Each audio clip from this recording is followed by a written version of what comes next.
Well, it is Monday and I am back in the office. I was in Philadelphia this morning representing a client. Now I'm back in the office in Morristown, New Jersey, getting ready to see some clients in the afternoon session.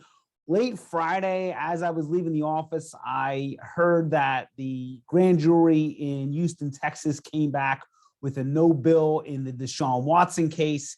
And I didn't have time to do a video on it, but I did put out a blog article over the weekend regarding grand juries. And I did follow up with another article this morning regarding grand juries and explaining the process in both New Jersey and Pennsylvania. In Pennsylvania, we don't really use indicting grand juries a lot. There's mostly investigating grand juries.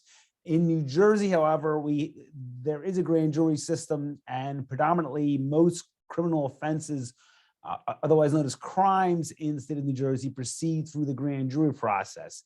If a person is not indicted, it is handled in the lower court in New Jersey, otherwise known as a municipal court.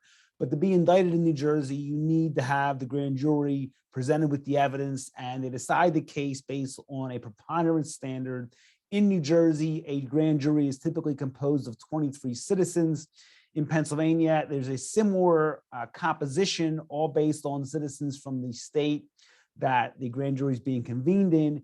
In Texas, it's my understanding, I did a little research, I'm not licensed in Texas, but in Texas, you need 12 members on the grand jury, typically 9, however, presents a quorum, and you need 9 votes to go forward with an indictment. They didn't get that in the Deshaun Watson case.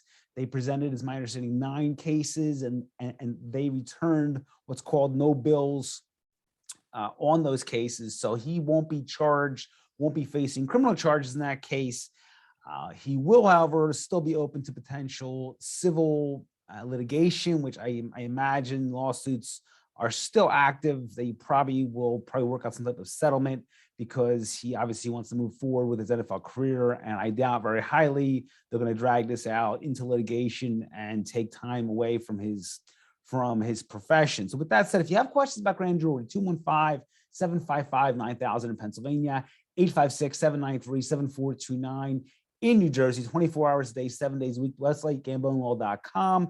As always, a tremendous resource for you and your family. All of my books, my blogs, my videos are available there in one convenient format. Pennsylvania, like I said before, does not have a grand jury process. There's a preliminary hearing process where the prosecution calls witnesses before a lower court judge, and the defense has an opportunity to cross-examine those witnesses, and then the lower court judge will determine whether or not enough evidence exists for the matter to proceed to trial.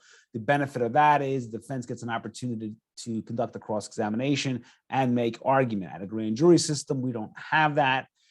Typically, well, not even typically, defense is not permitted in those proceedings. They are permitted to advise witnesses called before a grand jury, such as don't answer any questions, invoke your Fifth Amendment right, typically is one of the key pieces of evidence that we give individuals who are being called into a grand jury, not to incriminate themselves, especially if they're being called by an indicting grand jury, even an investigating jury.